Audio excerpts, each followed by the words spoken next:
Voici Chio, un homme d'apparence ordinaire, sans rien qui le distingue particulièrement. Chaque jour, sa routine est exactement la même, il se réveille, achète des plats préparés et se rend directement au travail. Chio travaille comme responsable des encas. Son travail consiste à tester des assaisonnements, en essayant des combinaisons encore et encore jusqu'à trouver la formule parfaite pour un nouveau produit. Il est tellement dévoué à son travail que même pendant sa pause déjeuner, il préfère continuer à travailler plutôt que de manger. Sa vie suit un emploi du temps rigide. Il a des horaires fixes pour se réveiller, prendre sa douche, travailler et même regarder la télévision. Un jour, Chio est invité à participer à une émission de télévision importante. Le sujet porte sur les snacks et leur impact sur la santé humaine. Cependant, quelques minutes avant le début du tournage, le réalisateur s'approche de lui pour lui donner de nouvelles consignes. L'émission a désormais besoin d'une approche commerciale, quelque chose de très différent de ce que Chio avait préparé. Le lendemain, tous les employés de l'entreprise de Chio sont convoqués pour une réunion importante. Le contenu de son intervention à la télévision a causé de sérieux problèmes. Son affirmation selon laquelle les snacks contenant du glutamate monosodique sont mauvais pour la santé est en contradiction directe avec la politique de l'entreprise et nuit à ses activités. Au cours de la réunion, la plupart des employés suggèrent que Chio soit licencié. Le directeur de l'entreprise, cependant, voit les choses différemment. Il ne veut pas se passer de Chio, qu'il considère comme une ressource précieuse dont les contributions ont contribué au succès de l'entreprise. Après cet incident, Chio se voit accorder du temps libre pour se reposer et se remettre. Malgré sa vie ordonnée et disciplinée, il porte un lourd fardeau sur ses épaules. Son frère aîné, Seiyoko, vient de sortir de prison et continue de boire sans modération et de demander de l'argent à Chio. Naïf et au grand cœur, Chio lui donne des sommes importantes, même s'il sait qu'elles ne serviront qu'à financer son addiction au jeu. Telle est la vie qu'il mène désormais. Il est doux comme du miel. L'histoire passe ensuite à Il-young, une mère célibataire qui postule pour un emploi dans une banque. Sa candidature est immédiatement rejetée car elle a encore des prêts en cours auprès de cette même banque. Refusant de baisser les bras, Il-young trouve une faille dans les conditions d'embauche qui permet aux femmes au foyer de postuler. Grâce à sa ténacité, elle est embauchée le lendemain matin. Avec une énergie renouvelée, Il-young commence à travailler comme agente de recouvrement. En réalité, sa vie est très solitaire.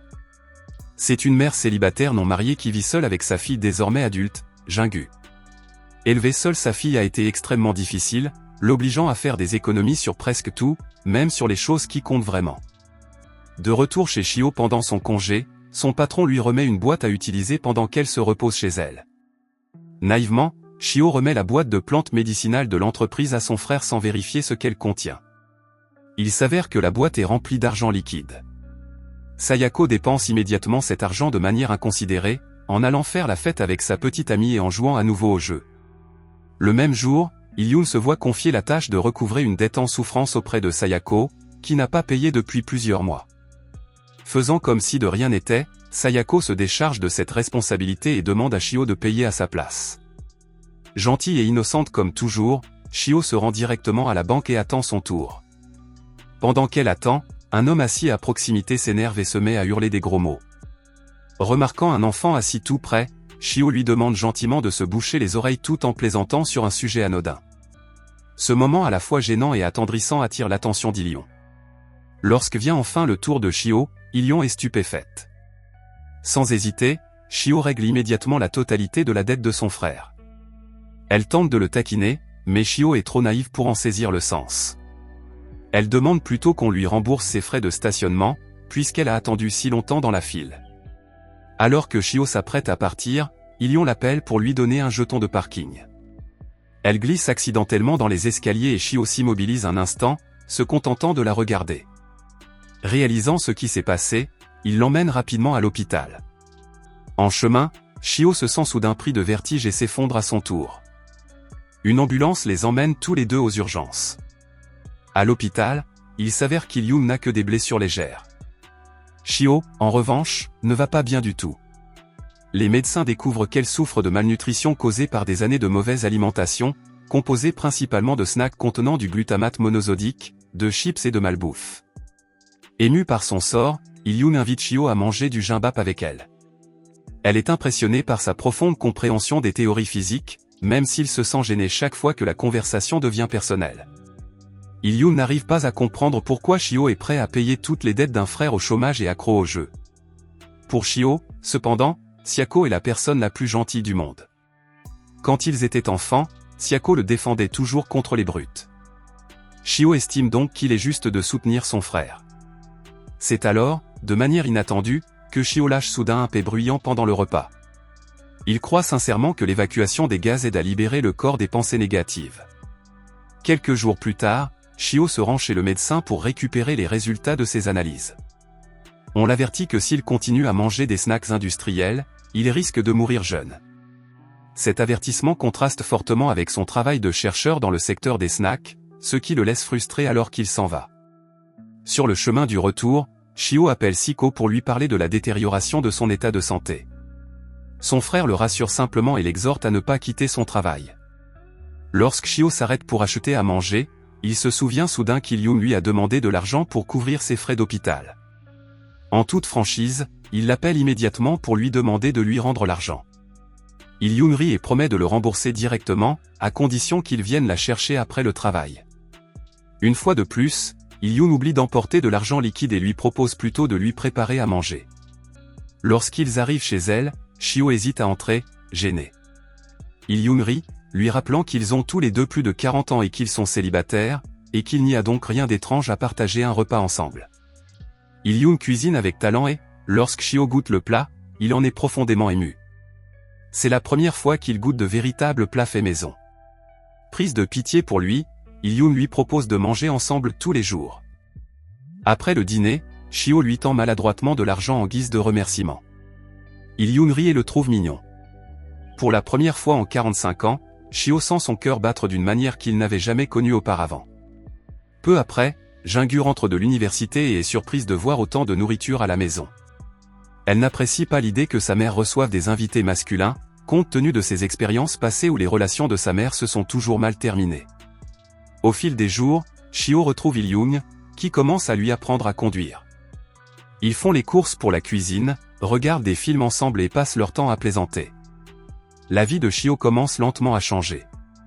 Finalement, le congé de Shio prend fin et il retourne au travail. Sa bonne humeur ne passe pas inaperçue auprès de ses collègues, qui devinent immédiatement qu'il a commencé à fréquenter quelqu'un. Le samedi arrive et Il-yoon laisse subtilement entendre qu'elle est libre le dimanche, dans l'espoir que Shio lui propose de sortir. Ils mangent ensemble et, une fois de plus, Shio commande son poulet frit préféré au lieu de fruits de mer ou d'autres choses. À la fin du rendez-vous, il se dirige vers un cinéma en plein air près de la plage. Alors qu'elle s'approche, Shio devient extrêmement nerveux et bondit soudain hors de la voiture. La situation devient gênante lorsque son pantalon glisse vers le bas, attirant l'attention de toutes les personnes présentes. Il-yoon se sent profondément gêné et veut partir, mais Shio l'en empêche d'un battement de cils maladroit. Aussi étrange que cela puisse paraître, cela fonctionne et les deux se réconcilient. De retour de son rendez-vous, Shio est surpris lorsque Seiyoko apparaît soudainement et l'interroge. Il suffit à Seiyoko de jeter un œil à l'agenda de Shio pour comprendre immédiatement que son frère sort avec quelqu'un. Le lendemain, à l'insu de Shio, Seiyoko confronte Il-yoon. Il explique que Shio a été victime d'un accident à l'âge de 10 ans, ce qui a ralenti son développement et fait de lui une cible fréquente de harcèlement. Seako pense qu'Il-yoon se rapproche de Shio uniquement pour profiter de lui, en utilisant son argent pour subvenir à ses besoins en tant que mère célibataire. Il-yoon admet se sentir inférieur et penser qu'il est facile de l'approcher simplement parce qu'elle est mère célibataire. Pour Shio, ce n'est pas du tout ainsi qu'il la voit. Peu importe son passé, pour lui, elle reste une femme précieuse. Soudain, Shio se plaint d'une douleur à l'estomac. Inquiète pour sa santé, Il-yoon lui suggère d'envisager de quitter son travail. Le directeur de l'entreprise, ne voulant pas perdre un génie comme Shio, décide d'intervenir et de s'en mêler, même si cela signifie saboter leur relation. Au moment de rentrer chez elle, Il-yoon fait comprendre une fois de plus que sa maison est vide et qu'elle sera seule. Avec innocence, Shio dit qu'il aimerait rester un instant. Il-yoon le taquine en lui suggérant de passer la nuit là-bas. En entendant cela, Shio s'agite et décide de chercher quelque chose à manger pour se calmer. Au lieu d'aller dans une supérette, il se retrouve dans une pharmacie où il demande des médicaments parce que son cœur bat à tout rompre. Au début, le pharmacien est perplexe, mais il comprend vite que la cause est l'amour, et non une maladie, ce qui signifie qu'il n'y a pas besoin de médicaments. Sur le chemin du retour vers la maison d'Il-yoon, un vendeur de poulet apparaît soudainement et lui demande de l'emmener. Pour le remercier, le vendeur offre une bouteille de bière à Chio. Finalement, Chio retourne chez Lee-young avec la bière. Au moment même où leur rendez-vous est sur le point de reprendre, Lee-young reçoit une nouvelle dévastatrice. Le père de Jung-gu, qui est également son ex-compagnon, est décédé. Ensemble, ils se rendent au funérarium. Au même moment, Jung-gu rencontre enfin Chio pour la première fois. Traumatisée par les hommes qui ont fait partie de la vie de sa mère, elle se méfie de lui. Peu après, Sayako arrive en proie à la colère et s'en prend immédiatement à Chio. Elle ne supporte pas de voir à quel point Chio s'est rapproché d'Il-young. Cherchant à le protéger, Il-young réagit. Il-young décide de capituler et demande à Chio de ne plus venir la voir. Chio perd toute motivation au travail et sombre dans la tristesse. Il-young ne va pas mieux non plus, elle passe ses nuits à boire et se sent vide. Un soir, après le travail, Chio retourne à la pharmacie, se plaignant d'une sensation d'oppression dans la poitrine, comme s'il était sur le point de s'effondrer. Cette fois-ci, le pharmacien lui fait comprendre que Chio sait déjà ce qu'il doit faire. Poussée par cette prise de conscience, Chio se rend chez Il-young. Elle trouve enfin le courage d'exprimer ses sentiments et d'assumer la responsabilité de son amour. Le lendemain matin, Chio rentre chez elle et est choquée de trouver Sayako qui l'attend, furieux. Cette fois-ci, Chio ne recule pas. Elle refuse d'accepter l'accusation selon laquelle Il-young ne se serait approché d'elle que pour l'argent. Submergée par l'émotion, Chio révèle que la personne qui a épuisé ses finances pendant tout ce temps n'est autre que Sayako. L'histoire revient sur Chio et Il-young, désormais engagés dans une conversation profonde.